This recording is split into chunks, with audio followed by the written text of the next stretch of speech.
Hello guys, book 3. Well done. Let's go.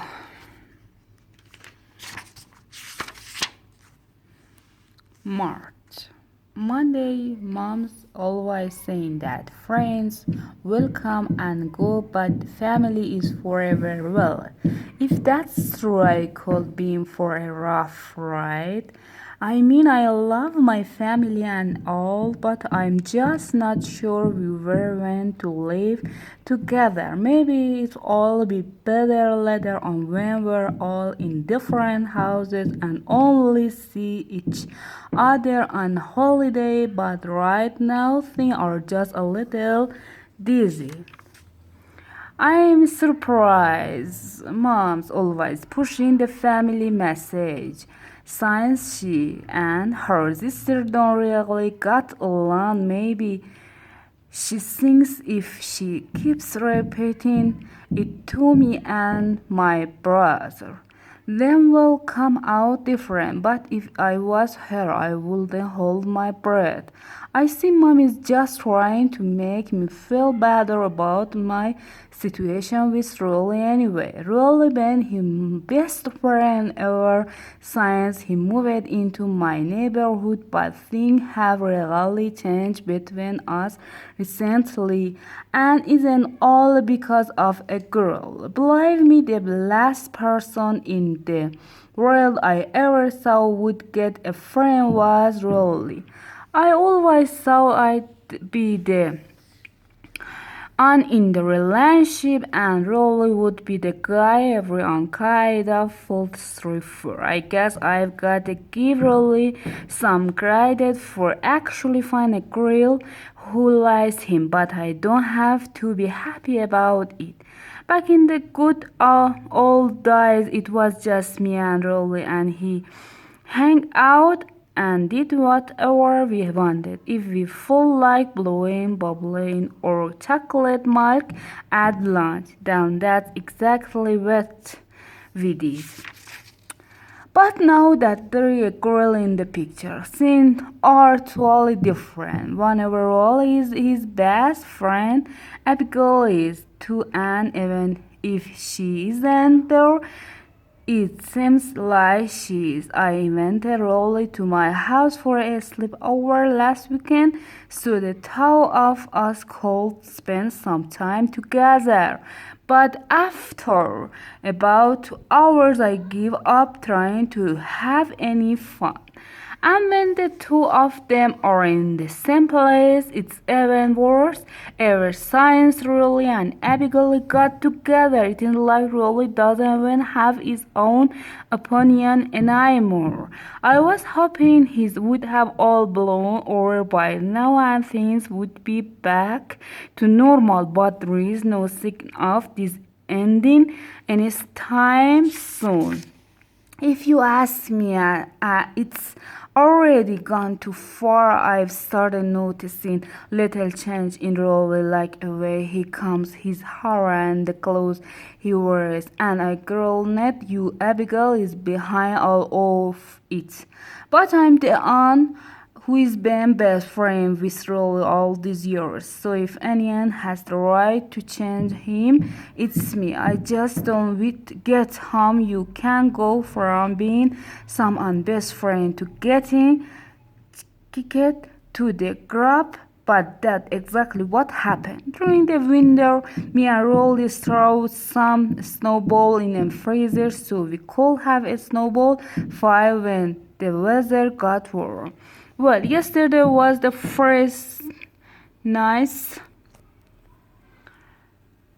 that we have it forever, but when I went over the Rolly house, he acted like he was too good for me. The thing is, I can honestly say I'm being nice to Abigail, but she doesn't like me. She's been staying drawing with go between me and Rolly ever since the both of them become a couple.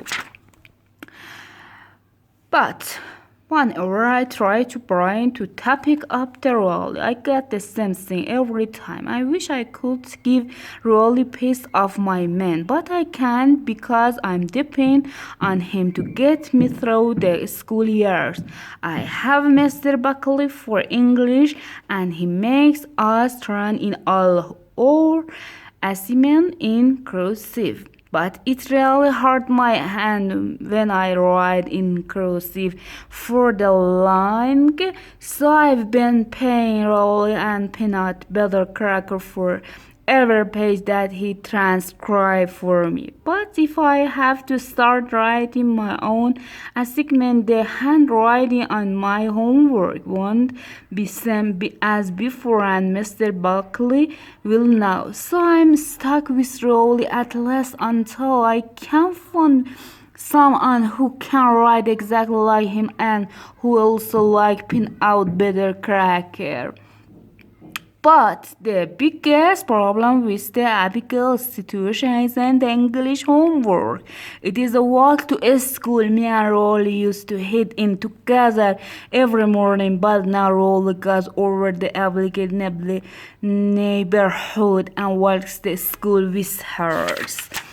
This is an issue for a couple of reasons. One, me and Rolly have a deal where is the charge of scouting a hat for dog poop on the sidewalk, and that arrangement has saved me a bunch of time. There is this on dog that really has it in for me and Rolly, and we have to keep our guard up whenever we pass by his house. He's this really man root will name a rebel, and he used to get out of his yard and chase us on our way to school. Rolly only had to install an electric fence to make sure he couldn't get loose.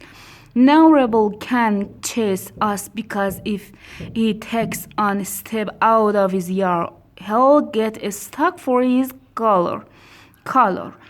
Ever since me and Rolly found out about rebel electric color, we have been having some fun with him. But they figure out that as long as color doesn't cross over the property line, he won't get chucked. If I didn't have Rolly watching out for me, I definitely would have stopped on off-rebel land man by now. Another reason is take that Rolly isn't walking with me because with the school year winding down, the teacher have really been loading us up with homework lately. That means I have to take almost all my book home with my every day. My body not able to carry that kind of weight, but Rolly is particularly like a pet animal, so it's no problem for him. Unfortunately, Rolly is just as willing to help Emily with her book, which makes me think the only reason she is even with him is to usual him. And as really a good friend, I found that a little harder to take Tuesday. I figured out a pretty good solution to my book problem. This morning I brought the ruler bag that used when he goes on trips and carrying all my school stuff was no sweet. I was able to make pretty good time too, but that's partly because I walked a little extra fast when I went my Mr. Sandal's house before a snowstorm. Mr. Sandals always puts poles in the ground on either side of his driving. Also, guy who plows it's now where the pow minute is. The last time in snow, me and Rolly pocket the puts out of the Mr. Sandlow yard and started horsing around with me. But I guess we didn't put the stick back in exactly the right bag, because when the guy came to plow Mr. Sandlow's driveway, he was off by about 10 feet. Mr. Stanloop has been waiting for me and Rolly to show our face in front of his house again so he can let us have it, but I'm not ready for that conversation just yet, especially not by myself. Mr. Sandlow, not the only danger between my house and school through ever since they started doing construction on Graham Street. We have had to take a detour on the walk home, and that brings us right by the wood where the mango kites hang out. I don't actually know a whole lot about the Mongol kids. I've never seen any of them in school. So far, all the count the kids just like it would like a pack of wild animals. I'm not even sure if there were any parents or grown-ups in the whole Mango cult. I've heard three legends in this boy named Macaulay who always wears a tank top and a belt with a gigantic metal buckle on it. Enough on time, me and Rolly got too close to the woods, and one of the mango kids came out to let us in. I'm still not sure what he wanted meant by that. But if Macaulay Bolt Buckley was gonna be involved in any way, I didn't want to stick around to find out. Know that I'm walking home on my own. I have to cross to the other side of the street when I get near the Mingo boat. I wouldn't be in Big Dell State. There is no sidewalk over there, and that can't be good for that roller's big. Mom noticed I haven't been hanging out with roller lately. She said I shouldn't get too worked up over it because most friendship for childhood don't last, and that me and Rolly will probably grow apart over the years anyway. Well, I hope that's not true because I seem important for me and keeping my childhood friends so that later on someone and appreciate how far I've come.